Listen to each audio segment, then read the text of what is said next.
Hey there, everyone. Welcome to our very special members Q&A, where we're going to be talking mostly about Mars in Gemini. Maybe there'll be a couple of little extra things that'll come in, but that's our intention for today. Larry and I have both got lots of interesting talking points to explore this theme and this symbol, and then we'll have some time for questions. I can see so many wonderful faces and black Zoom boxes, so it's great to see so many of you. I know it's, varying times of day for all of us. So of course, if you're not in a state or time of day where you want your video on, that's fine. We're so happy to have you here. You can let us know in the chat where you're joining us from, and I think I won't ask for questions or comments just yet. I think Larry and I might have a little bit of a chat first, and then we'll get to questions. So sit back, relax, and take it all in. Larry, do you want to unmute and can you do that? There you go. Oh, hang on. I think we did that like We did opening it the same our time. door, locking the car door at the same Yes, moment. at the same time. We were both very Mars and Gemini, Totally. Hi, everybody. Super happy to be here with Many you of you will guys. know Larry from the training programs. And if you haven't met Larry, she is my senior teaching assistant and an amazing astrologer. There's not enough words and adjectives to describe how highly I think about Larry and how much affection I hold her in my heart. So we're very lucky to have her joining us today. And we've got people joining for their first Zoom. Fantastic. That's great. We try to do these at all different kinds of, times of the afternoon and evening, just to make it easier for different people in different parts of the world. So Larry, where should we start today with our discussion about Mars in Gemini? Maybe just a sort of general, do you want to do like a general overview of Mars retrograde and then maybe Mars retrograde in the sign of Gemini? Let's do that. So we probably should do the little detail and dates bit first. So why don't we do that? Mars retrograde starts on October 30th, which you probably all have the lowdown of that now. And Mars will be retrograde until about January 11th of 2023, just depending on, your location or time zone. And Mars is going to retrograde back from the 25th degree of Gemini, 25 Gemini. I was going to say 25th of Gemini, but that's a calendar date. That's astrologer problems. 25 Gemini back to 8 Gemini. So even though a Mars retrograde is a thing that's happening in the sky, it's part of the astrological weather or the astrological climate for this latter part of 2022 and the early part of 2023. It may or may not have a big impact on you personally. So that's one thing to keep in mind, is that, a Venus retrograde or a Mercury retrograde or a Mars retrograde, they will kind of strike some charts a little bit more dramatically or a little bit more directly than others. One simple way to know is if you also work with the annual perfection timing technique. If Mercury or Venus or Mars is your time lord, then their retrograde cycle becomes more significant and more impactful. So if you're in a perfected year where the house that you've perfected to by your age is ruled by Aries or Scorpio, then Mars would be your time lord. And so Mars being retrograde becomes really important. The other kinds of charts that I think Mars retrograde or any retrograde like this can be really important for are charts where there's a lot of planets or important points like angles in the chart in the retrograde zone. So the retrograde zone for this Mars in Gemini retrograde is that 8 to 25 of Gemini. So if you have a lot of planets in that space, if you have your ascendant or midheaven or descendant or IC, that's going to be a little bit more impactful for you. If you have Gemini in one of the angular houses in your chart, I think that makes it a little bit more important too. So if Gemini is on your 1st, 4th, 7th, or 10th house, or you have the midheaven or the IC placed in Gemini, that will make it a little bit more important for you. So there's some of the criteria, we're thinking about how important is this Mars retrograde for me. And Larry, you had put this on your talking points, and I totally agree.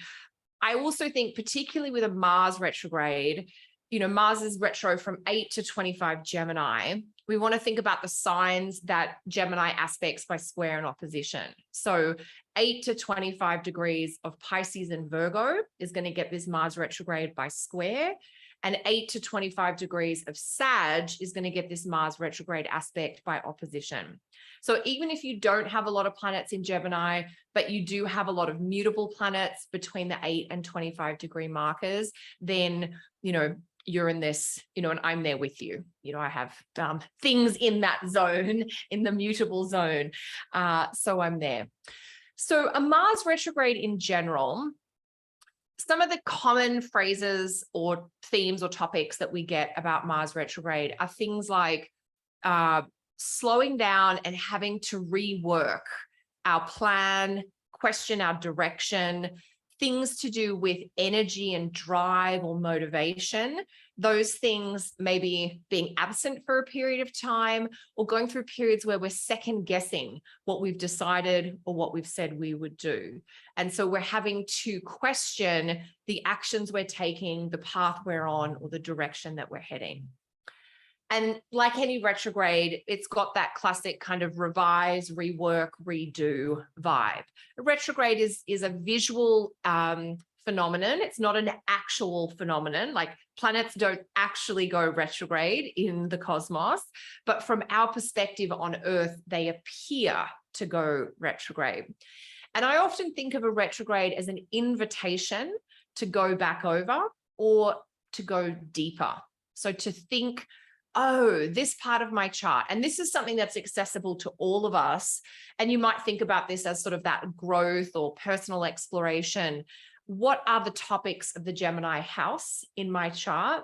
And how do I need to pause moving forward so that I can go deeper, I can understand? I love the idea of Mars retrogrades as a chance to pull apart, kind of like a destroy or a deconstruct, so that we can rebuild or reorganize in a way that's different and maybe updated for the future. So there's a few general things about Mars retrograde. Larry, would you add anything there, or should we just go straight into the Mars retro and Gemini specifics? Yeah, I think around one of the things I always like to remember about retrogrades is that they contain the idea of slowness, backwards, and invisibility. And when we're thinking about a planet like Mars, which even the glyph of is a planet that holds the sort of sharp edge of the sword, looking at Yeah. issues of conflict or contest or anything that's kind of sharp and difficult, I always just think about Mars retrograde as a time to be extremely careful about how one holds the sort of metaphorical sword, if that makes sense. So in your own life, thinking about conflicts going a little haywire, conflicts going a little backwards, conflicts going a little invisible, right? Just things that are about indirection for the planet Mars, which we tend to want to be quite direct and quite clear in its motion. So I always say, careful the conflicts that you pick up, especially because we know with retrogradation, they will come back around multiple times, and exercise clarity when using the martial sword, if that makes sense. That's beautiful. And I love what you're saying there about that idea of, Mars being the planet that we draw on to deal with conflict or to deal with disagreement or to deal with that sort of anger expression. And with Mars retrograde, it's like, are we dealing with old conflicts? Are they resurfacing? Are we getting stuck in somebody else's conflict? And maybe we need to stay in our lane a little bit. And it's a lot, Mars is a planet that I think we sometimes struggle to form a really healthy or functioning relationship with.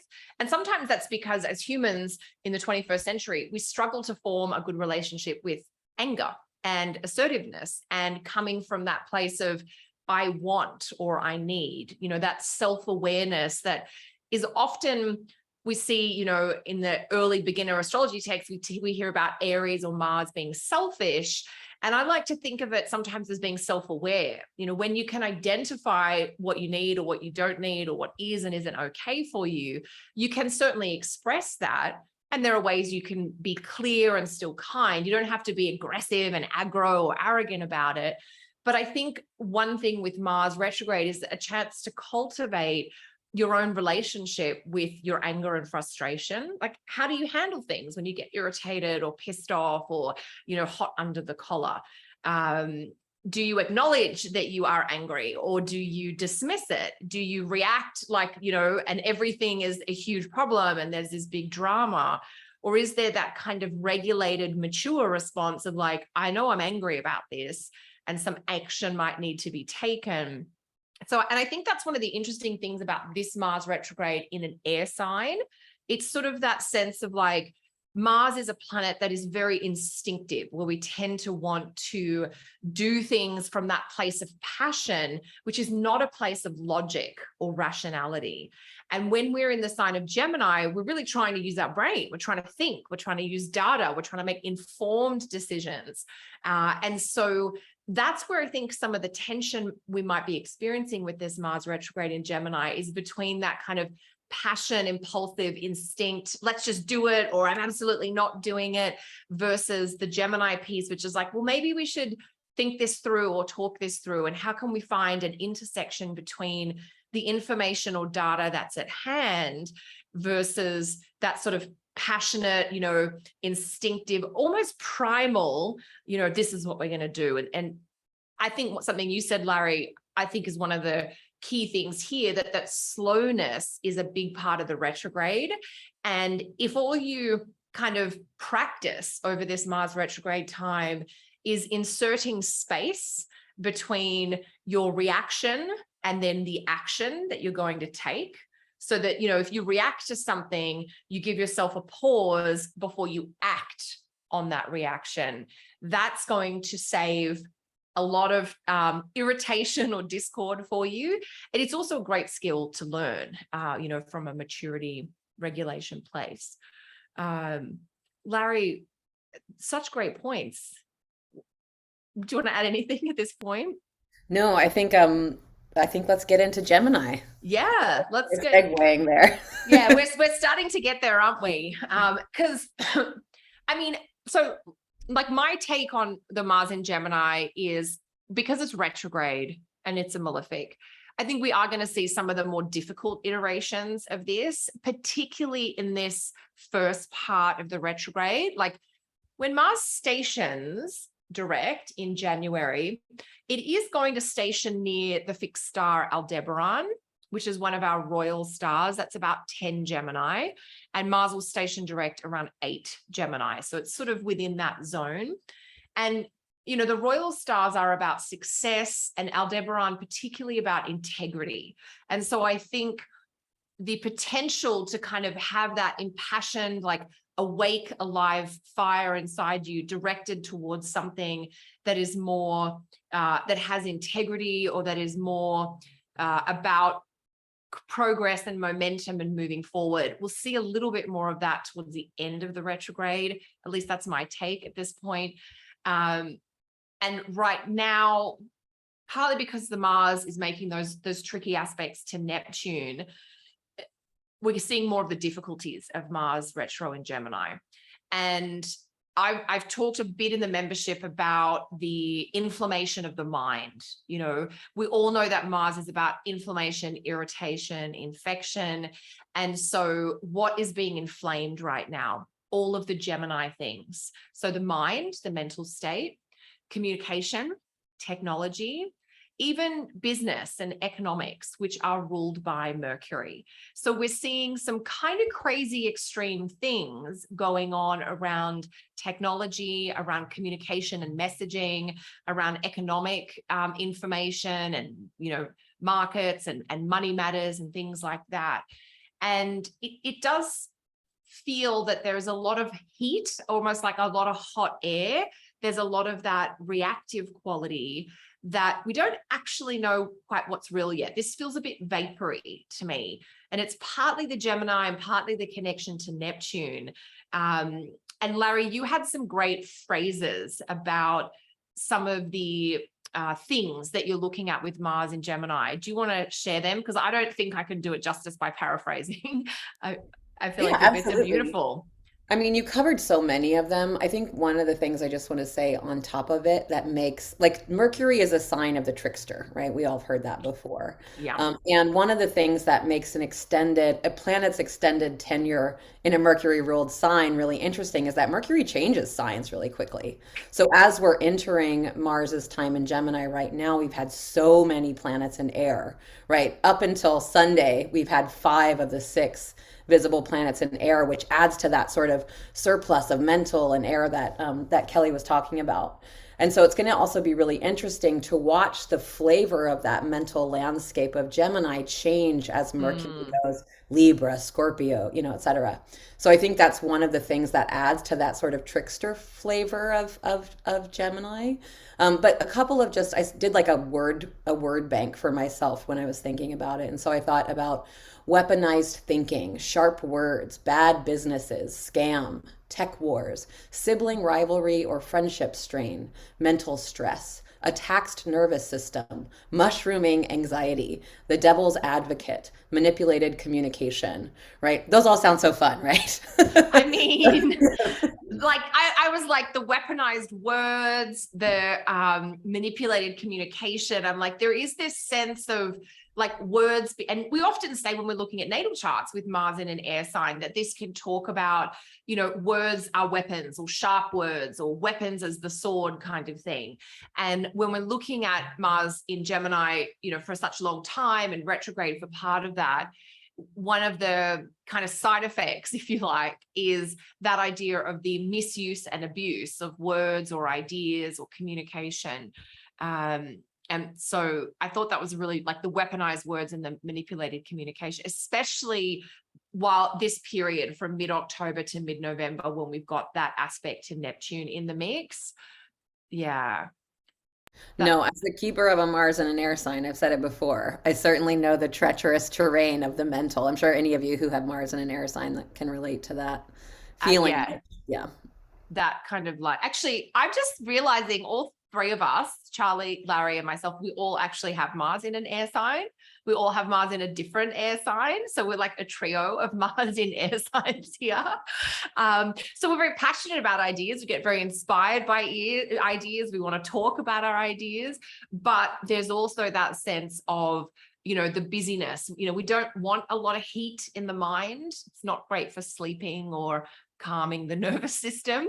And these are things I think in general with Mars in Gemini is an agitated or an overstimulated nervous system. And maybe trouble sleeping with that idea. We know Gemini is a sign that has a tendency to overthink or have that busy mental state. And Mars is going to bring a quality of aggravation or agitation or things being unsettled in there. And it's a big reason why when you're hearing people talk about like suggestions or remedies or toolkits for Mars in Gemini, a lot of it is about actually getting out of the mind and coming into the body, because the mind is a little bit of a frantic or a fraught kind of space. It can be a bit like a ping pong situation where there's this lots of back and forward. And Larry, one thing you had mentioned that I want to circle back to use corporate speak to is the Mercury transits while Mars is, if we just focus on the Mercury transits while Mars is retrograde specifically, we're going to start this Mars retrograde with Mercury in Scorpio. Then we have a period of Mars retrograde with Mercury in Sag. And then we come to the end of Mars retrograde where Mercury goes into Capricorn, which normally I'd be quite happy about because Mercury has some nice, triplicity strength there, except that Mercury itself goes retrograde in Capricorn. And so in late December and the first part of January, we've got the Mars retrograde in Gemini starting to station, ready to go direct, ruled by Mercury, who is itself retrograde in Capricorn. So there is I was like, when I saw that, I'm like, I just feel like the Christmas shutdown or the end of year shutdown should be we should really shut down a bit this year. So to the extent that you have that agency to kind of plan what your end of year looks like, maybe the calming, quieting, there, when you kind of just like, we're on winter break or we're just not doing the things we normally do.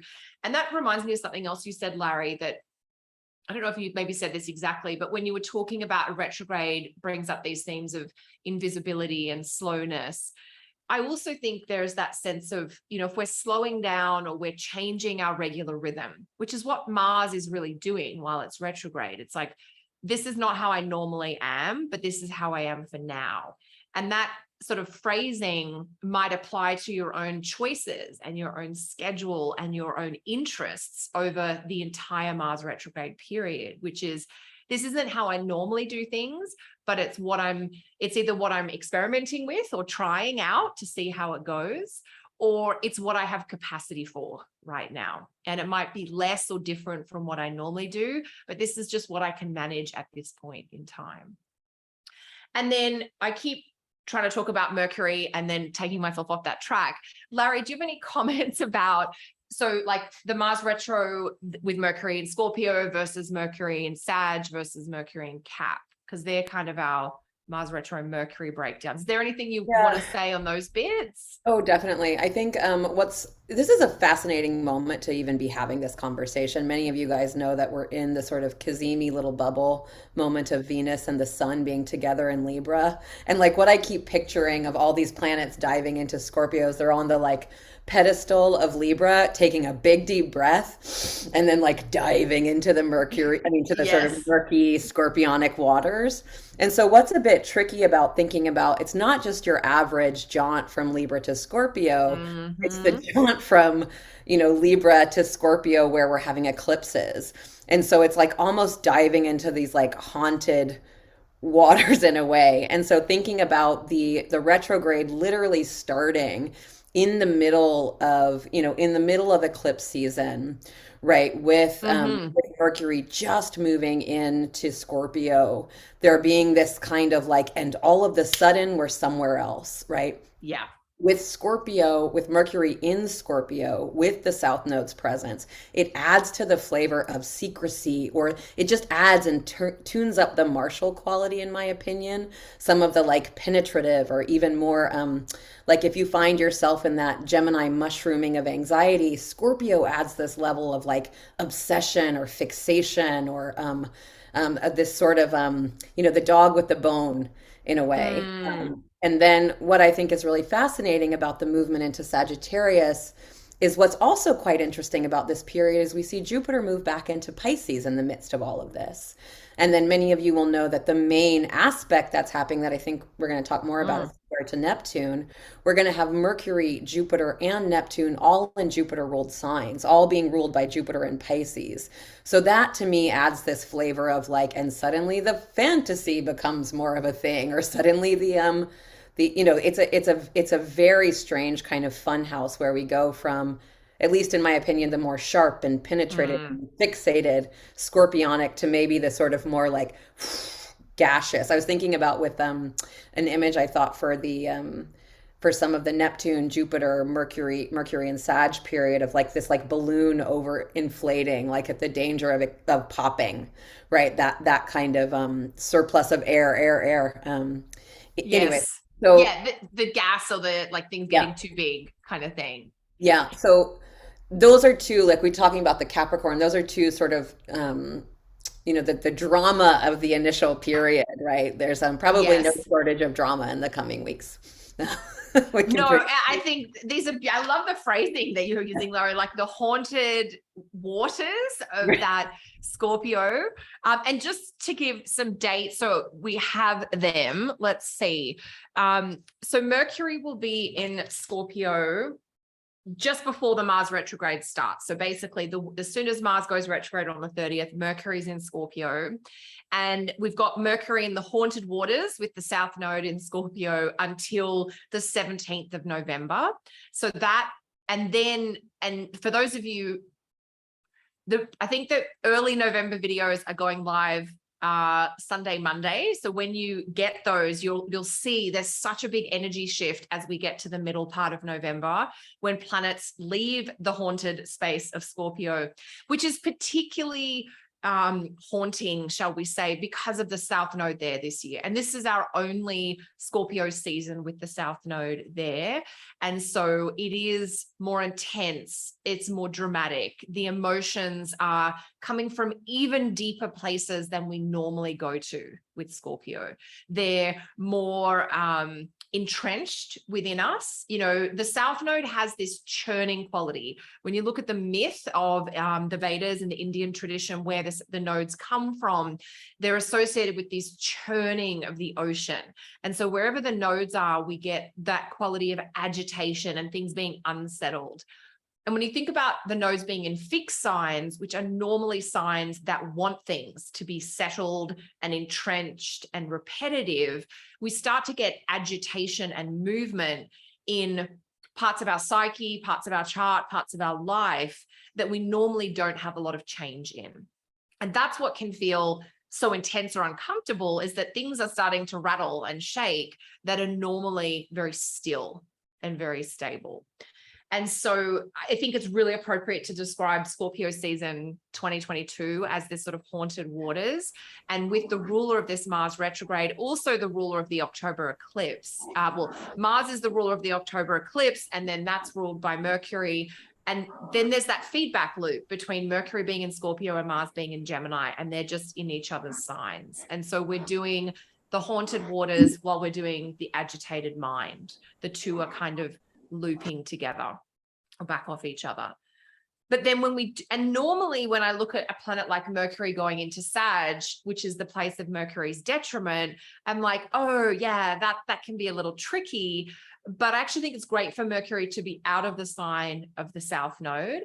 And then because when Mercury gets into Sag, it's ruled by Jupiter, which is now back in Pisces. And I loved how you describe it, like the gaseous energy, Larry, of the ballooning and the bigging, or going from the deep introspective, drama and emotional purging into the kind of fantasy, magical, surrealist, idealistic place that may or may not be real, but is going to feel different and maybe lighter or more hopeful, even if it's unrealistic. It's like, giving yourself that permission. And so I guess the challenge is to then get to, how do we see the Mars retrograde shifting once that Mercury leaves Scorpio and goes into Sag? Because that Mercury is going to be, trying to go big and wanting freedom. That's what feels like the movement and perhaps the change or things actually shifting. Mercury in Scorpio may be like agitated, but not definitive or decisive about the change. And when Mercury comes into Sag, that's November 17 until December 6th, that's when we're going to get this almost anything's possible, roam free, roam wide. I feel like there's a real stretching that's going to happen with the Mars retro in Gemini then, like can't get enough. The multitasking, which we know to be careful of with Mars and Gemini, of like not getting too scattered, it is going to get more, I think, with that Mars coming in, the Mercury coming into Sag.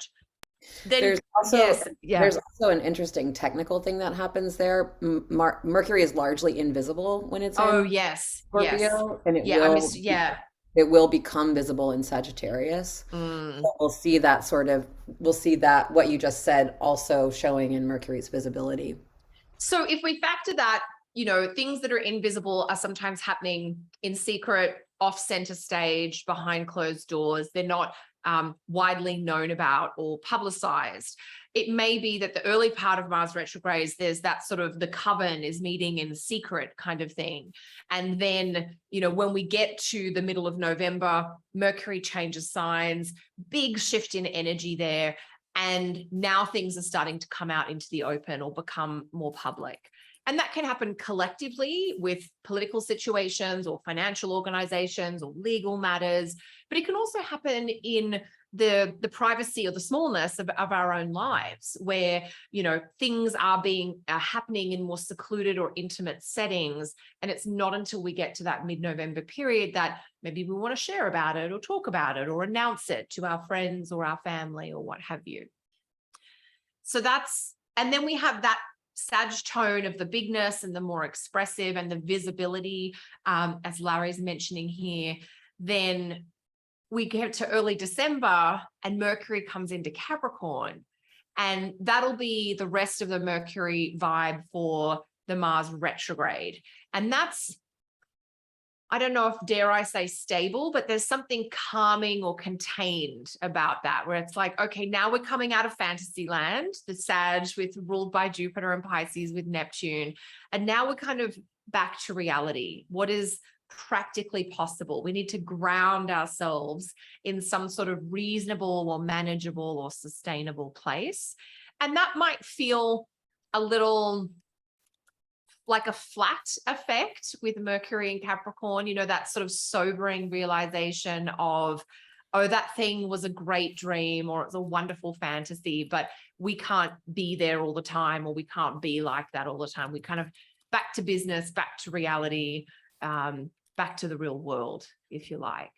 Larry, any comments on that Mercury in Capricorn piece? No, I just think that the end is going to be so fascinating. I mean, the rest of up until March, everything is fascinating. I And mean, that yeah. And then March itself is fascinating because then Mars finally leaves Gemini, which will be a lovely shift, but Saturn leaves Aquarius, and Pluto leaves Capricorn. So that's like its own kettle of fish kind of thing. Barrel of laughs. So I think it's a great point to keep in mind that even though the Mars retrograde does last for a bit more than 2 months, it is going to have these sort of different tones or qualities of energy as it goes through. And we've talked a lot about Mercury as the ruler of Mars in Gemini.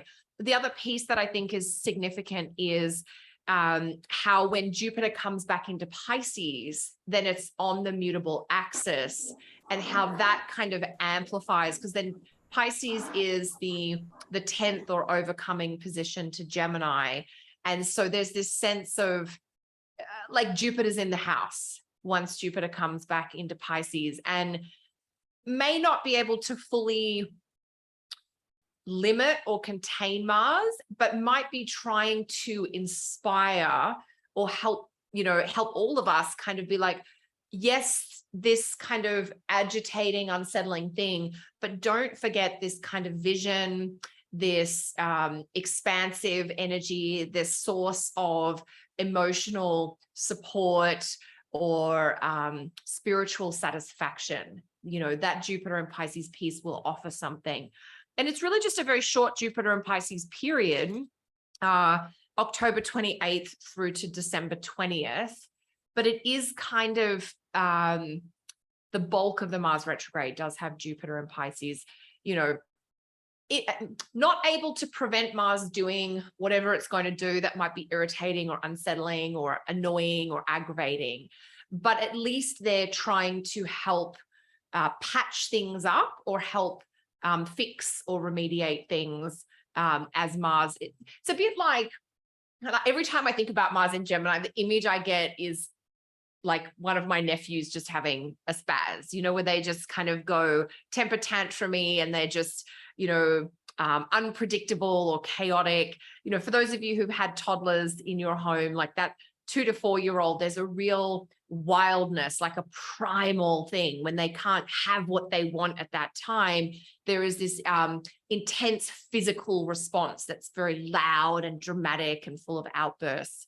And I think about how, whether it's my sister or my brother or one of us aunties and uncles, sometimes you're like, do we just let the kid kind of go, or do we have to run around and move the scissors and the sharp knives or the toys that if they throw at their younger sibling, let's just get that out, or maybe we have to just remove the younger sibling, And so Jupiter in Pisces feels a little bit like trying to make the space around Mars a little safer, or to reduce or to minimize the effects of whatever harm or damage or disruption that Mars might be bringing.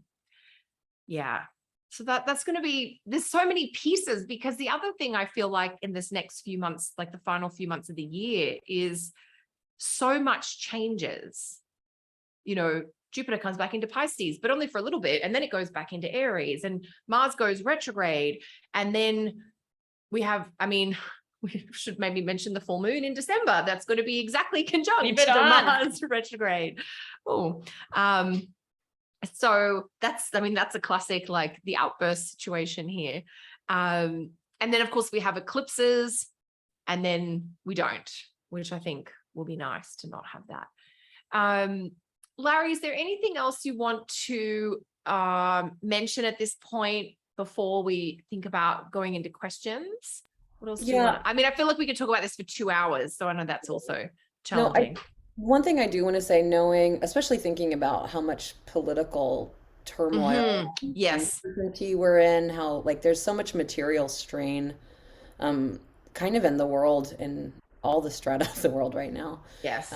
Thinking about how like Jupiter is in the superior position to Mars, and how like I don't want this to sound like bypassy by any means, but like the faith of Jupiter in Pisces has a real, like the slipperiness of Jupiter in Pisces has a capacity to like the impact of Mars can kind of slide off that moisture of Jupiter in Pisces. And Like a Teflon thing?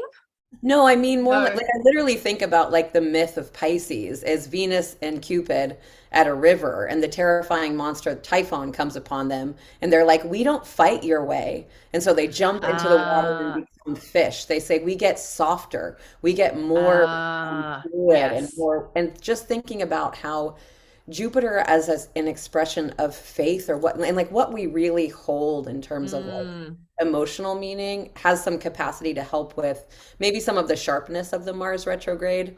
And I was thinking about that particularly in relationship to Jupiter's superior position to Mars in Gemini.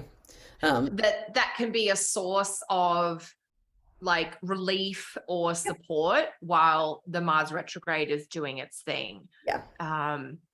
Which is beautiful, because I'm like in the metaphor of like the toddler having the tantrum. The parent or the adult figure is coming from a place of love and compassion. Like I witness what's going on. I want to make space for you to express your emotions, but I want to make it safe for all of us around you. And so I think, Larry, yeah, there is really something in the help that Jupiter and Pisces can offer to that Mars, that soothing, cooling kind of balm, whether it's to diffuse or deflect, to modulate in some capacity. Absolutely. Yeah, like I know I'm kind of excited to have a final little taste of Jupiter in Pisces in terms of the way it hits the heart. It is. It definitely is a heartstring, like tugs on the heartstrings. Yeah, there's a fullness of feeling and emotional expression there. And I also think too about the fact that Jupiter coming into Pisces is sort of the final hurrah of the cycle that we had earlier this year, particularly the April and early May part of Jupiter and Pisces, and that there may be something that is incomplete or unexpressed that is part of the dream or the feeling inside of us. And the Mars with the Jupiter piece about coming back to that emotional state with Mars now in Gemini, you know, sometimes that I think about with Mars, that level of like appropriate discomfort, which is enough to catalyze one into action or expression. And I wonder if that may be, you know, speaking from the heart, or being honest, or more upfront about that fullness of feeling or emotionality in oneself. And that's where I sort of think how we can, use it or harness it. I'm not sure what the best phrasing is, but we can maybe try to work with it or engage with it. No, I had this, you made me think of a really great story. I was walking on the sidewalk in San Francisco, and there was a person who was riding their bike on the sidewalk, which you're not supposed to do. And this guy came by and he was furious. He was like, "You're not supposed to ride on the side." He was just screaming at this person. He was like, "Why are you riding on the sidewalk?" And she just looked at him in the sweetest voice. She goes, "Because I'm afraid of cars." And it was like the sweetest, most beautiful. And it was like this guy, all of his anger just went, like Yeah. it was just this admission of her. Anyways, that made me No, think. and that's beautiful, because what we were saying before too, Larry, is the idea that, in the myth of Venus and Cupid, when somebody's coming at you, you can kind of meet them head on, and you end up in that sort of more aggressive, combative state.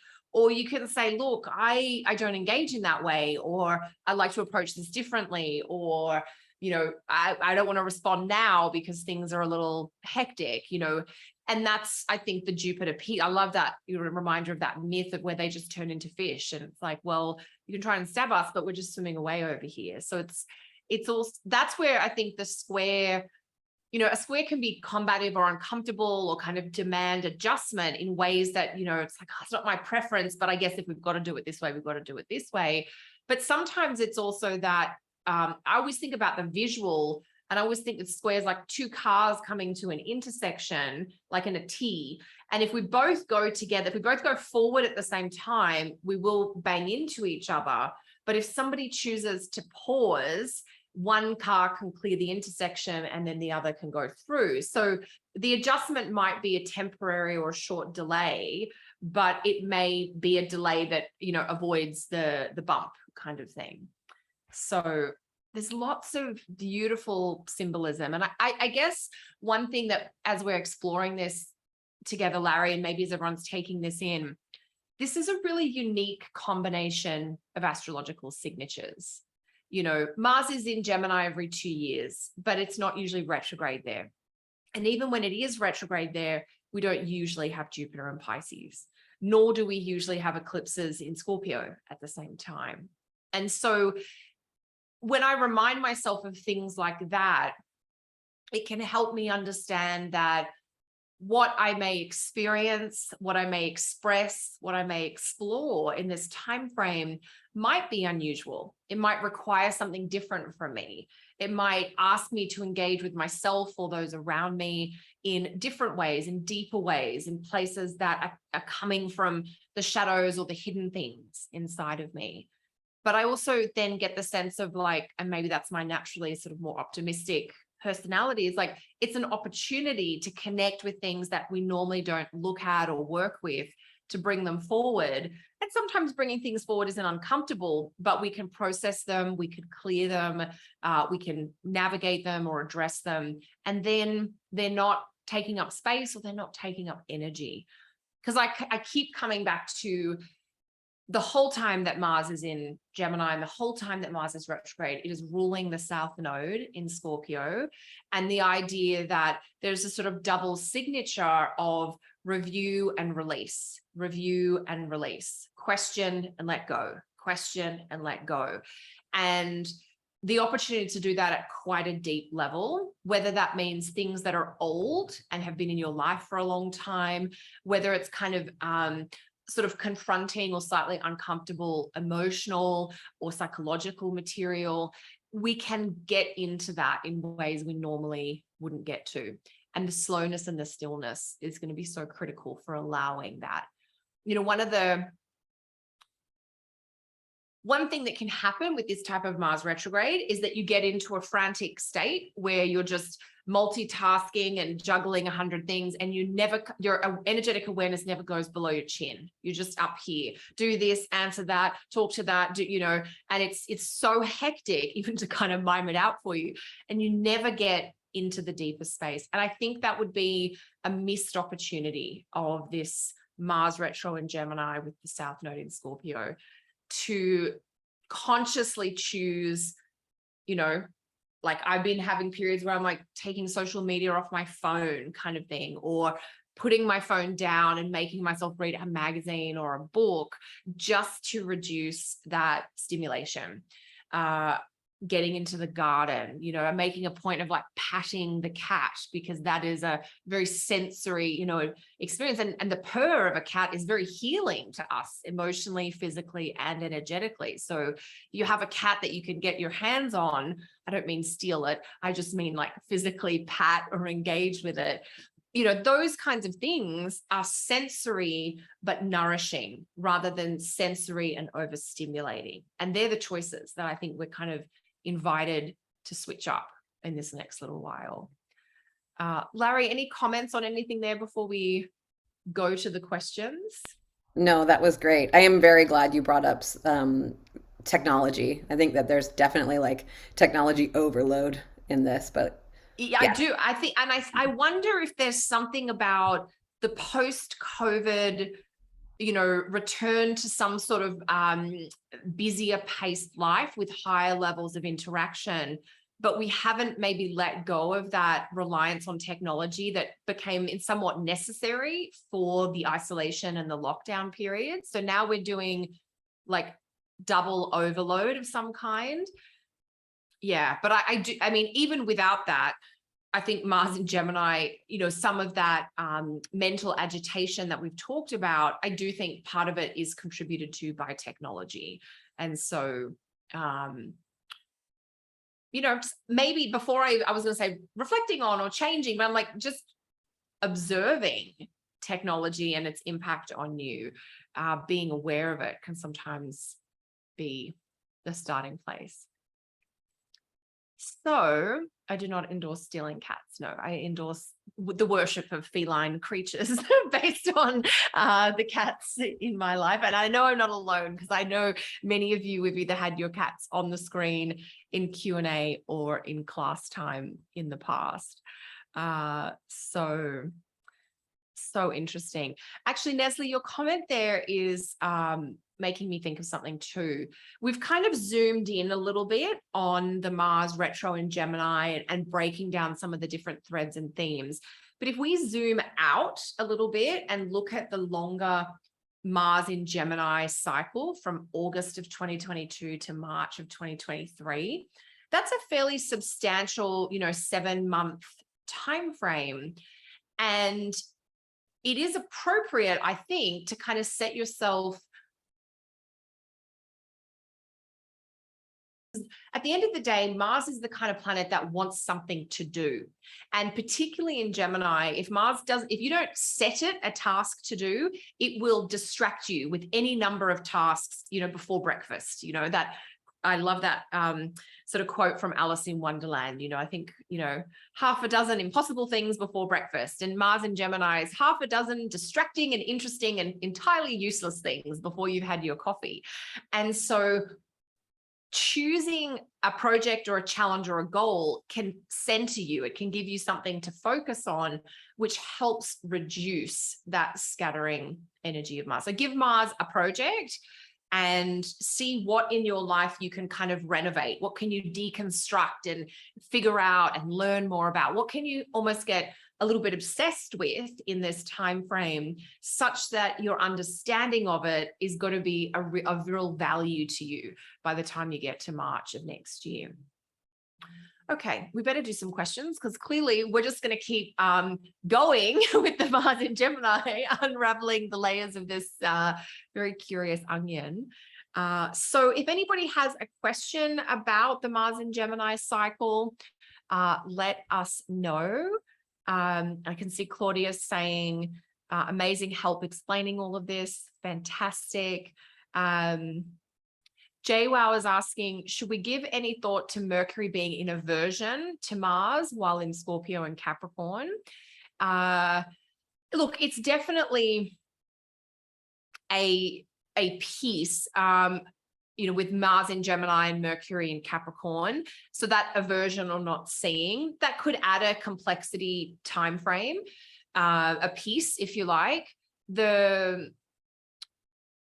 fact that Mercury and Mars will have this sense of, Mercury's in the sign of Mars's exaltation. Of course, Mars is retrograde in Gemini sign. There is still a type of connection or interaction between them, even without the sight line happening. But I do think, and this is where I have complicated feelings about the Mercury and Capricorn piece, because I love that Mercury is a little bit more grounded than it has been, a little bit more in the practical, tangible world than we will have seen with Mercury in Scorpio or Mercury in Sag. But we do have that aversion, and then Mercury goes retrograde. So it does feel like Mercury's trying to guide Mars to maybe think long-term. So the busyness is for a purpose rather than just to, be on the hamster wheel. But Mercury will be intermittent, I think, in its ability to do that, partly because it's retrograde and perhaps partly because of the aversion. Larry, do you want to add anything on that at all? No, I think that's great. Let's keep Okay. going. Okay, cool. All right. So let's see where we're at. Okay, Jemana is here. Jemana, do you want to unmute and ask your question, or do you want me just to read it out? Hi, Kelly. Sorry, Hi. there's a lot of background noise happening with construction. So sorry. No Um, worries. Mars is showing up in your space by the sounds of yes. it. Oh my gosh, totally. Yes. And yeah, there's a lot happening. I know the chart is completely lit up. So, natal Mars in Cancer stationed. And so the question really is, since, this is kind of a unique situation, many people have direct Mars in their charts, and my progressed Mars is in Gemini retrograde. So about starting something during a Mars retrograde, when your natal Mars is already stationing, about to go retrograde. And then I've also got a lot of Sun, Moon, North Node, all ruled by Mars in Scorpio in the 8th, Aries ascendant, Jupiter on the ascendant, also ruled by Mars. So again, this is like kind of a multifaceted question, because there's so many things that Mars is tied into during this time period. So that was really the question. And you're really like curious about starting a new chapter in your career transition. Yeah, I mean, it is an interesting one, especially because your midheaven is Capricorn. So when we get the Mercury piece in Capricorn in December, that'll be like a question mark. And I think what I would say is that, the general kind of guideline is if you're starting something in Mars retrograde, it may be something that ends up with a shorter timeline or a shorter length than what you anticipate. It's not as though you can't not start things, though. Like for 2.5 months, are we all just meant to not start anything in our lives? So, when you sort of think about things practically, there are some things we have to do. And even though Mars is important in the context of your chart, it isn't directly connected to the topic of career. And so even though a lot of you as a human is like undergoing questioning and reevaluation and who am I and how do I want to be in the world and how does that, chime in with my career, it may be that it is less problematic than you think. Just knowing a little bit else about your chart, Jemana, I'm thinking about your progressed sun and how that is also a clue that we're looking at beginnings that are quite big, but we're still not quite into the timeline for that yet. And so it might be that there is this sense of starting something for now that's not a forever thing, or that's not like a medium term thing, but something that's a nice transition thing for the next maybe 1 to 3 years, while these other parts of your chart kind of get updated and changed and reimagined and reborn, if you like. I'm so impressed that you remember my progressed sun is moving into Capricorn. I printed it out. I didn't remember that. Oh my gosh, thank you so much. Yes, No yeah, that's worries. true. And I think it happens in the middle of next year, but obviously it's not just a point. The sun is round, right? So it's kind of inching its way over. Yeah. And that's what, so for those of you listening and like, what the hell is Kelly talking about? I know Jemana's chart. And so her question had a lot of pieces and I'm like, okay, let's look at the whole thing. And my response to her question about starting a new career thing while Mars is retrograde is sort of 2-part, because I'm like, well, based on your personal chart, there's actually other things going on that are maybe take precedence or could be more significant. And that's a really important thing to keep in mind, because if you have a big transit or a big progression in your chart, independent of the Mars retrograde, here's my 2 cents on this. The larger theme, the more important predictive event will override or dominate your life and your events. And you can't really not do that when it's your time to do something. The Mars retrograde becomes something you have to kind of navigate along the way. And Mars retrograde in Gemini is like, double check the contracts, double check the terms and conditions, double check the paperwork, double check the pay rate, the start date. It's it's not a Mercury retrograde, but it is a planet retrograde in a Mercury ruled sign. And so some of those Mercury retrograde things about contracts and agreements and paperwork are still going to be valid, to be, you know, eagle eye and dotting the I's and crossing the T's as we go. And so Jemana, I know, you know, just with some of the things in your chart, that this is, with that progressed sun being at 29 degrees of a sign, it's like you're on a bridge crossing from one sort of peak to another, and you've left behind the place that you knew that was really familiar, and you can see where you're going, which is going to be, you know, the energetic influence for the next 30-year chapter, but you're not quite there yet. You're in the place in between the two. And so that for you, I think, Jemana, is like the something for now is going to be appropriate. And then the Mars retro in Gemini with the check the contracts, basically. Oh, that's really helpful. I guess my other question, you know, the other part of the question is, you know, it's a 12th house perfected year, but the natal Jupiter is in Aries, so it's also ruled by that Mars, right? So, you know, again, there's just so many Mars themes here. There's so many Mars themes. Yeah. That is true. And you're in a 12th house perfected year ruled by Jupiter. You'll have your Jupiter return this year. So that timeline is going to be quite juicy for you.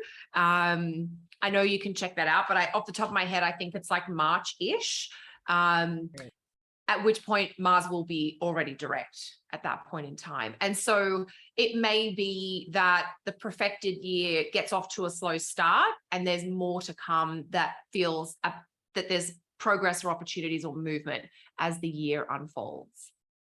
Okay, so just like the first few months of the year, it might be a little bit bumpy, and of course, the chart's being lit up with the north node, with the eclipses in the 2nd and 8th. So also, you know, other people's money, bringing in money. So, you know, maybe not, you know, career, you know, only, but definitely tied into that as well. Yeah, exactly. Okay. Exactly. Thank you. Fantastic. Thank you. Charlie, I realized that the chat box kind of went very enthusiastic. Do you have any sense of organization or control or anything? Sort of. Yeah, I mean, the chat's nice. We can kind of see when stuff came in. We also have two people with their hands raised, and I have no idea when that happened, unfortunately. So maybe we could go to one in the chat, and then we can get to one of the raised hands and kind of do it that way.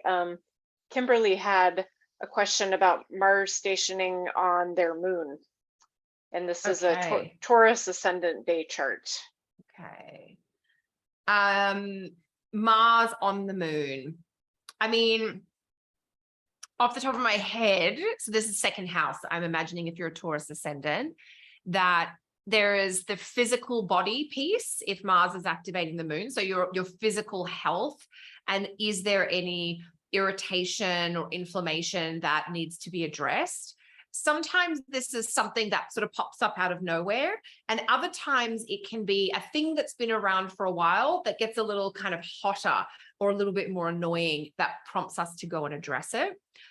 In my experience with Mars affecting the moon, and if it does bring up health stuff, it's usually something that's quite treatable or solvable as a health thing, but it may require a treatment of some kind. So with Mars being symbolically connected to like the surgeon's knife piece, you know, we might need a little bit of medical support or health or intervention when Mars is with the moon. I think the pieces that we were talking about in terms of the mental agitation and that overstimulation, excuse me. Larry, do you want to respond for a sec? Sure. I was also thinking that because it's stationing on the moon right around the eclipses, and that your first 7th axis is the eclipse axis, that sort of underlines the themes of health and wellness, or just like general sense of wellness, if that makes sense. So I just felt like that kind of thinking about that amplified some of what Kelly was saying. Oh, I love that. And I'm just having a very Mars thing where I'm having a little bit of a dry coughing fit of some kind. I love that, Larry. I just had to get a throat lozenge. So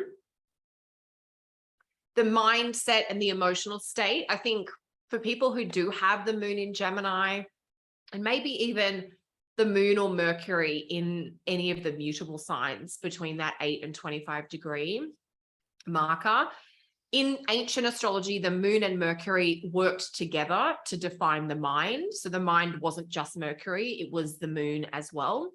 And that's why I do think about moon and Gemini people or other mutable moon people, that you may be a little bit more sensitive to some of that internal agitation of feeling unsettled within yourself or out of sorts. Like you can't settle on choices or decisions. You're constantly second guessing yourself or feeling unsure.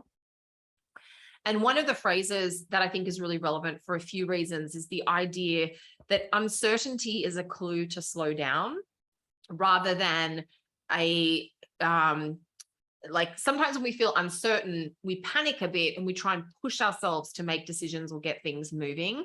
But actually, if we can use that as a clue to pause or to slow, to take as much time as you possibly can based on the circumstances, even if it's just like, I'm going to decide tomorrow and not today.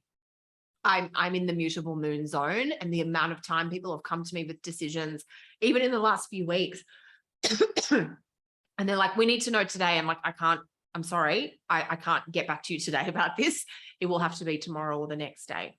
So you can almost use the Mars in that instance as a protective sword of, I acknowledge what you're asking from me, but I cannot meet the need that you're expressing. And then because it's in the second house, the financial themes. And I think the station, and I'm not sure, a stationing retrograde. So you're in the station zone right now. It may well be that you've been trying to move forward with something to do with your health, your psychological state, or your finances. And you've hit a little bit of a stall point where you run into a delay or some sort of barrier that is not a permanent impediment to this project or plan, but is going to ask you to reassess or rework things. So I would suggest, renovate the financial plan, pull it apart, put it back together in a different way, ask a lot of questions about what's going on physically or mentally in terms of your health and your internal state. And are there things that you could do differently that maybe wouldn't be your first choice, that might be helpful in this unusual situation? Larry, would you add anything else to that with the stationing? Yeah, I mean, you are in the midst of Neptune square to your moon, which I think also adds a really interesting flavor. And if we think of some of the comments about anxiety or sort of mushrooming worry that can happen with Mars, Neptune can really add to that. Neptune is wonderful and it's romantic and intoxicating, dreamy, but it can also, dreams can very easily tip over into nightmares.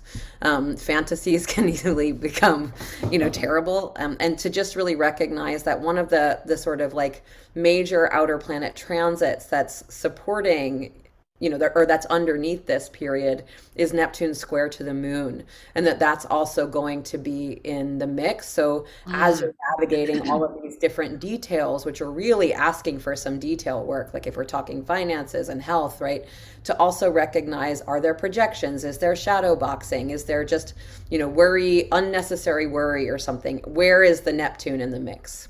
Yeah. And I think in that situation, the information can be helpful, because we get into a state, when we've got this Neptune Mars configuration where we can be worrying or overthinking. We're like, this can be the best case scenario, and that's unrealistic. Or this can be the worst case scenario, equally unrealistic. And if you put some data in, we had to make a decision about a project we're working on recently, and I had this feeling, and I was like, this is what we're going to do, this is how we need to do it. And then I was like, okay, we've got to get the data, we have to run the numbers, and we got the 2 sets of data, and I looked at it and I was like, this doesn't add up, this does not commute, this this doesn't make any sense to do this, even though I had this wonderful vision of how certain things might go. And once I put the data, the facts in there, and I had to go and chase a couple of people, like, you said you'd give me this information, can I get it, follow up? But once I got it, I was like, I don't think this is the way to go.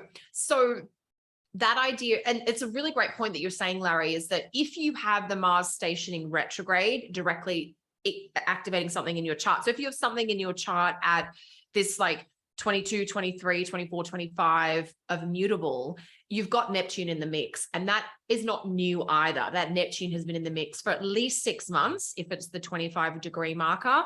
And if it's sort of 23 degrees, it's been around for a little bit longer. And so you're doing Mars with Neptune. Yeah.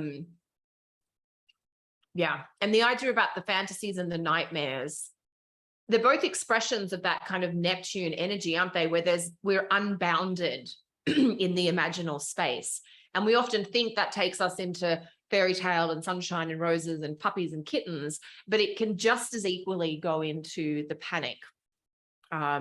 Someone I love dearly, had a terrible sleep the other week because they woke up in the middle of the night in this horrible dream where someone they loved was like in this devastating situation in the dream. And it was so affecting for them that they had to like get up and have a cup of tea and stay awake for an hour or so while the energy of that imagined experience kind of subsided before they could go back to sleep. It's and that's, I think, we didn't talk a lot about this, Larry, but I know we've alluded to it, and I know I have talked about it in the membership. Part of what's so unique about the start of this Mars retrograde with the station retrograde is the effect of Neptune. It's not just Mars retrograde in Gemini on its own. It's that fantasy, unreal, imaginal, but also hazy. Like, is this real? Is this even possible?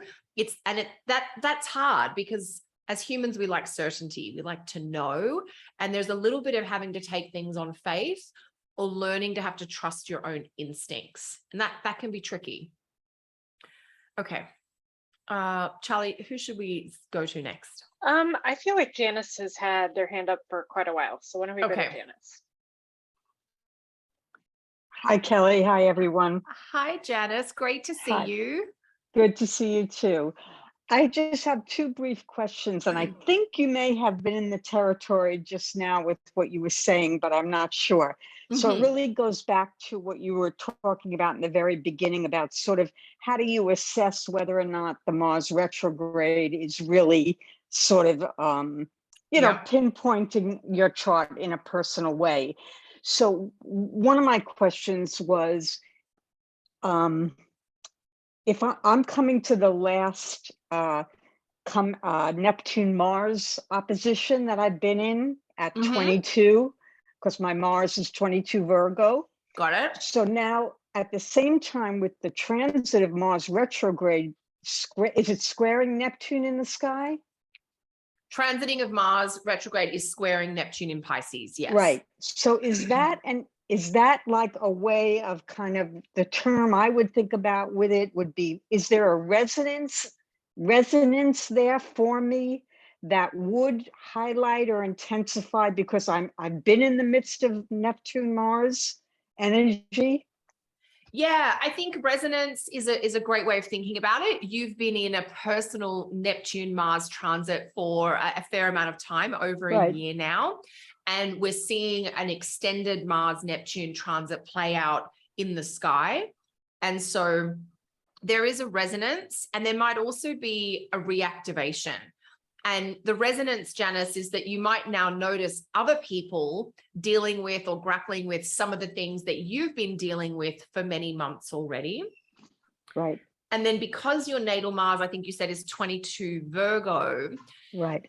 The extra factor for you is that the transit of Mars in Gemini will square your natal Mars 3 times. Yes. So normally when Mars goes through Gemini, it would square your Mars just once, and that would be a couple of days. And you could either be decisive and assertive, or you might be annoyed and irritated, or a combination of the two. And this time you're going to have 3 transiting Mars square natal Mars aspects. And 2 of them happen relatively close together because, Mars is at 22 Gemini, or was in early October as it made the first square. Then Mars will be back at 22 Gemini in mid-November as it comes back for the retrograde. And then we get the third and final Mars square your Mars. That'll be early March. And so by the time we get to early March, it's a little bit more, you know, focusing the fire. And at the moment, it might just be more questions or that stop-start of trying something, needing to take a step back, review, regroup, factor in changes in circumstances, and then go again. Right. So then if my Mars is in Virgo in the 8th house, but the transiting Mars in Gemini is going through the 6th, which kind of gives me a sense of like that Mars in Virgo feeling because it's transiting a Virgo house. Is that a right way to think about it too? Because what I'm finding is that I'm dealing with a lot of people around me that I care about very much who are having some very serious health issues. So in which house system are you looking at your chart in, Janice? What house is what? System are you using for your chart? The equal house system. I'm Capricorn rising. Okay. Or the whole house, whichever one. I always get those two mixed. Confused. Yeah. So with Capricorn rising in the whole sign format, your Mars in Virgo would be in the 9th house. And sorry, your natal Mars, if it's Cap rising in the whole sign format, Virgo would be 9th. Right. And then that would put the transit of Mars into the 6th house. Okay. Yeah. I'm confusing it with the in the other house system. Yeah, in the other one for sure. Yes, right? The quadrant, the Placidus or Co or Porphyry. Yeah. So yes, I think this is a great question around what about the topics that transiting Mars is going through, the house of that part of our chart, and that coming into our life. Absolutely. I think the simplest entry point for all of us about how is this Mars retrograde affecting us is to look at the topics of the Gemini part of your chart and how that is being stirred up, if you like, it's being aggravated or activated. There's more to do around those topics and those areas of life. And that more to do is going to keep you pretty busy over these next few months with that extra emphasis of Mars in Gemini in the 6th view. So health matters, your own or others, would make sense. Right. Okay. All right. Thank you. Yeah, Thank you, my Kelly. Pleasure. My pleasure. Roughly next in the queue, best I can tell. Brooks wondered if you could speak to natal midheaven in Gemini. So the Mars activity is going to be crossing over that midheaven here in the next few months. Natal MC in Gemini. Larry, any of your examples, Gemini 10th house that you have floating around at all? The only person that comes to mind is Dolly Parton, but I have. Oh, she does have a Gemini 10th. And Brooks, did you want to unmute? And was it your question, sorry, that we're looking at? Yeah, because I started to think more about it or look more at it after I wrote that question. So I looked and I saw that Mercury, the ruler, will be in Sagittarius at that time. So does that color it in a certain way to make it more expansive, dreamy, you know, potentially for my career, or maybe diluted? And then I was also born at night. So does that mean that the retrograde could potentially be a little more favorable for my career space? Or I don't know, any thoughts related to I love it. When you say Mercury, which Mercury are you referring to? Your progress Mercury or transit Mercury or? Where Mercury, the transiting Mercury will be in Sagittarius during the time when the retrograde Mars is exactly conjunct the MC. The midheaven. Okay, got it. Okay. So I quite like a Mars midheaven transit, which might be weird, partly because our career and our public life is an area of life where we want to have a bit of momentum. We want to be a little bit more assertive. Sometimes we can do that better at work than we can do at home. Not in every case, but you know, at work, we often have things to do, which Mars can be kind of used or directed towards. But that said, this Mars retro over the midheaven, it is, if I come back to that word of like renovating or reconstructing or rebuilding, the part of your life that you're being asked to deeply reflect on and kind of pull apart and examine is your professional path or your momentum and movement forward through life. And I would imagine there might be a little more of the irritation coming up around work. So the things that you normally can tolerate because they're like mildly annoying where work is concerned, or the people that are around you with work, you might find that you're less tolerant in the workspace right now. And that can prompt us to go into more of that action taking or decision making space. Because Mars is retrograde, you may not get it right the first time, or you might try something and it doesn't get you the result you want, and then you try something different. And I would have a lot of grace with myself of thinking, okay, I know I still need to make a change, but I'm sort of experimenting in terms of how much of a change or what big of a shift do I need here. Mars, when it comes to work, Mars likes a lot of autonomy and a lot of independence. And this might be a clue to think about how you can have more autonomy and independence at work. Mars has a little bit of an entrepreneurial spirit, that sense of like, I don't want to be told what to do. I kind of want to make decisions. You might feel more comfortable taking risks at work or where career choices are concerned. And when it comes to that kind of space, the planet and the cycle is less interested in the outcome of that and more interested in the process inside you of what is it like to take a risk at work? How do I navigate that? How do I express it? How do I, make the most of it in a way that I learn something, or I become a little bit more direct or decisive or assertive, or that literally you can figure out like, how do you get more of what you want at work? It may not be that you get everything you want, but if you can get one or two things that you really want, that's kind of how I'd go about it or think about it. Now, in the worst case scenario, like how could this go awry? It might be that work becomes quite troublesome or really unpredictable in that there's a lot of changes at work and you kind of don't constantly know where you stand or what's happening. And so that can be where we see sort of the more disruptive side of the Mars retro over the midheaven that can be like creating those detours, if you like. And Larry's chimed in the chat with the idea that Mars will also be its own term ruler for a large portion of the retrograde. So for those of you who do work with term rulership, that gives Mars a little bit more agency. The terms of Mars in Gemini are from 17 degrees to 24 degrees. And so when Mars is in its own terms, when any planet's in its own terms, it's like it's able to call the shots a little bit more. Now, the trick for all of us is to figure out, are we represented by Mars, or is some other figure in our sphere represented by Mars?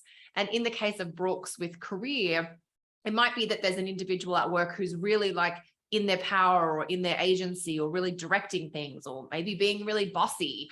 And that, that is an example of that Mars in their own terms, but it may be something that you're having to deal with rather than use to your advantage. Any comments to add in from you, Larry, and any questions or clarifications from you, Brooks? No, that was great. Good luck, Brooks. Thank you. I appreciate everything that was shared. So started to just settle my space a little bit around that. So I'll just say I'm complete, even though I could have tons more questions about my stellium in Sagittarius, because there's the opposition. See right over there. And, but I'm just going to be happy because I am. Your answer was quite nice. Thank you. It made me feel more hopeful, if anything. So thank you. Fantastic. Love it.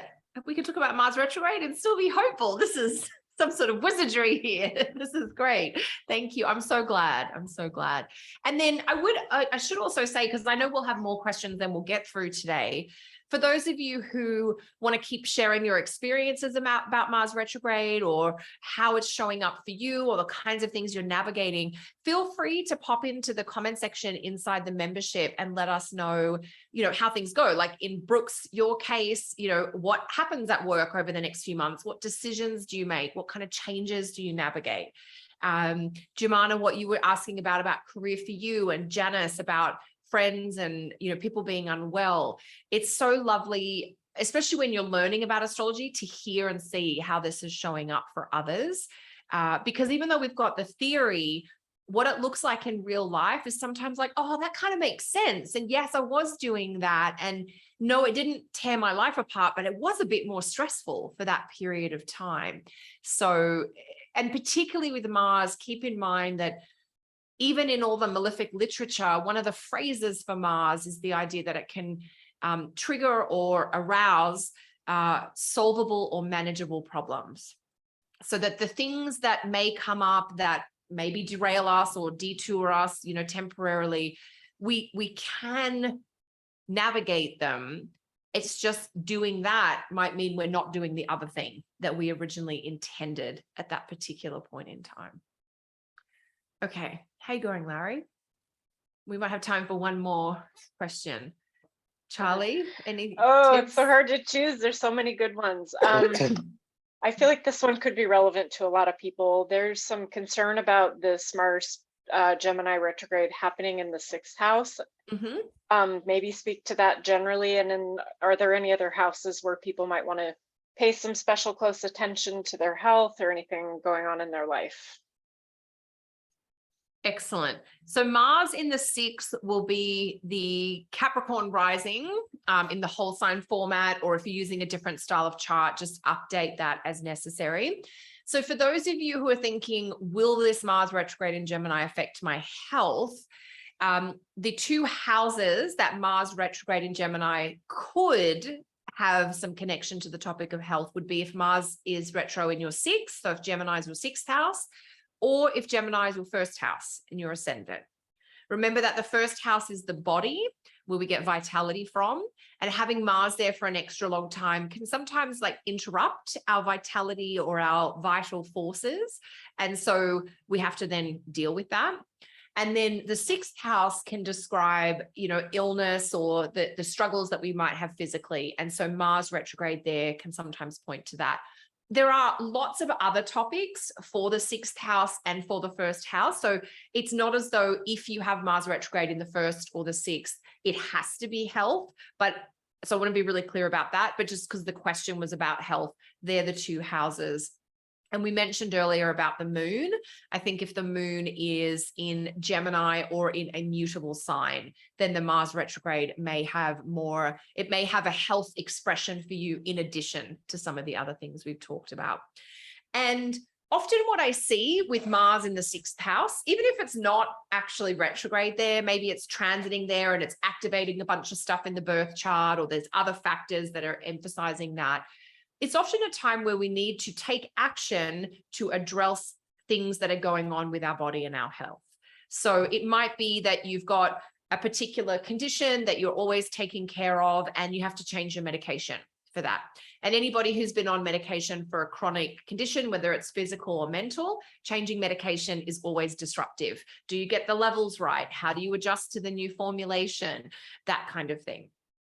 The other thing with Mars in the 6th, so we've talked about addressing health things. So maybe there's some medication, some treatment. Sometimes there can be a small procedure that is required with the idea of the surgeon's knife. Sometimes we do need a medical procedure of some kind. We need to clear something out, or we need to check something out.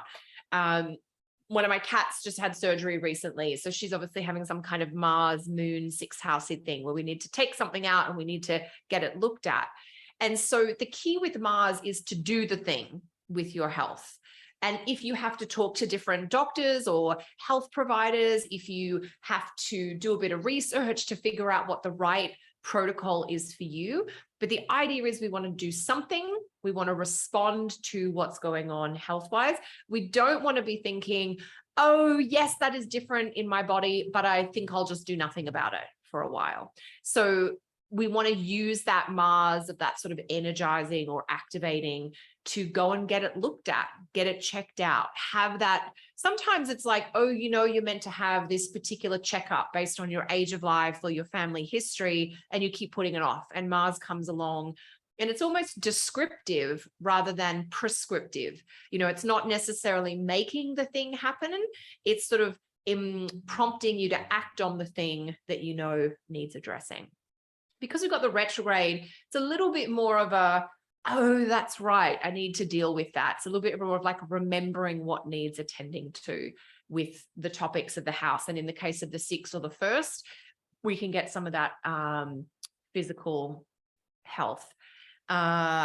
So interesting, some of the comments, and Larry always doing 100 wonderful things in the background, talking about how if you are Gemini 6th house, which means you have a Capricorn ascendant in the whole sign format, it also means that you're coming to the end of the Pluto transit in your 1st house, which has been going on since 2008. So you could have had some fairly big health or body things in that time. And this might be a little bit of, you know, that kind of last hurrah, or we're getting down to the nuts and bolts of it. And now we kind of can figure out what to do, how to address it. So that's probably what I'd say for that. Larry, would you want to add anything for the Mars retro in the 6th? No, that was great. Okay. Fab. How you going, Charlie? Are there any sort of I know relatively concise? I know we have a few minutes left. Like we'll sneak another one in. We have like 4 minutes left. Let's see. Nestle, is yours quick? Are you still here? Yes. Go ahead. Some of them actually has been answered, so I will ask a small portion of that. So I know this could be a tricky question where Mars, and I'm also Cap rising, but Mars obviously in Gemini will do its thing, but we always like to lord rulership as well. What happens in those house? That being said, Mars rules the South Node. So if you were to choose a number of the importance, and obviously if you have a stellium in Gemini, it could be bigger, obviously, or if you have a lot of mutables, it could be bigger. But in my case, I don't. So I have MC, Sun, Mercury in Scorpio, and my natal Mars is also retrograde in Aries. That being said, with my 6th house would be, if you were to number down, which house would be more as a ruler of the South Node would be more, what would be more experiential for a person because of the eclipses? Yeah, I mean, it's, so you're sort of asking like, what part of my chart should I look at is going to be most affected by the Mars retrograde? Yeah, because I don't have a lot of mutables. So because South Node, Mars rules the South Node, and I have significant planets in Scorpio. So yes, my natal Mars also retrograde, which I'm kind of accustomed to it, I think, the energy myself. So we would. So it's, so your question also, just when you were rephrasing there, I'm like, oh yeah, because you were asking about rulership in terms of like Mars is in Gemini, but what about like the fact that Mars rules Aries and Scorpio? And you could certainly be considering, oh, this chart's a heavy Mars chart where we have a lot of planets in Aries or a lot of planets in Scorpio, and therefore the Mars retrograde might kind of hit at a deeper level there. We will, what is interesting about this is that the topics of the Aries and the Scorpio parts of our chart, they're always connected because they're ruled by the same planet. And right now that planet, which of course is Mars, has taken up residence in the Gemini part of our chart. So the new factor, or the piece that we're introducing and having to navigate or incorporate, is how the Gemini part of our chart activated in this kind of unsettling, but, you know, stimulating way, because Mars is ultimately stimulating, even though he's a bit funky at the beginning of this retrograde. He wants things to get done. And so we need to be thinking about the topics of the Gemini part of our chart getting done or taking action about that. But it may be that to do that, we're having to bring in, you know, skills or people or resources that come from the Aries and the Scorpio parts of our chart. So if you wanted to really do like a personal deep dive, you'd be looking at the Aries house topics, the Scorpio house topics, and the Gemini house topics, and seeing how those areas of life might be working together, might be sometimes, aggravating or, disconnecting. So I think that would be how I would think about it. And if you have a lot of planets in Scorpio where that sign's more relevant for you, then maybe it's the Scorpio Gemini parts of your life. And, Scorpio Gemini are signs that are in aversion to each other. They don't see or witness each other. So these are two parts of your life that normally operate very independently or maybe in a disconnected way. And so it can feel uncomfortable when we have to try to get interaction or engagement between the two. And that can be some of the tension of what you're navigating over this time is, well, there's this Gemini house topic thing that I want to focus on, but I can't totally ignore the Scorpio part of my chart. And that might be relevant for those of you who have, heavy Scorpio charts. Thank you. Thank you so much, Neslie. Well, I think we're about at our time, huh, Kelly? I think so. I mean, I know this is a really rich topic. We could talk about this honestly all weekend and we wouldn't run out of things to explore. Partly because as we've explored, Larry and I mentioned it at the start, and it's come up in the questions, this Mars retrograde is tied into so many different things that are going on in the sky over the next few months. And some of those things normally interact with each other. So we kind of have a way of doing that. And there are other things that normally don't interact that we're kind of having to find some sort of link between. And so I want to say a huge thank you to Charlie and Larry for being here and guiding us through today and contributing, each in their own ways, but it does allow the ship to be steered more smoothly. So thank you both for being here.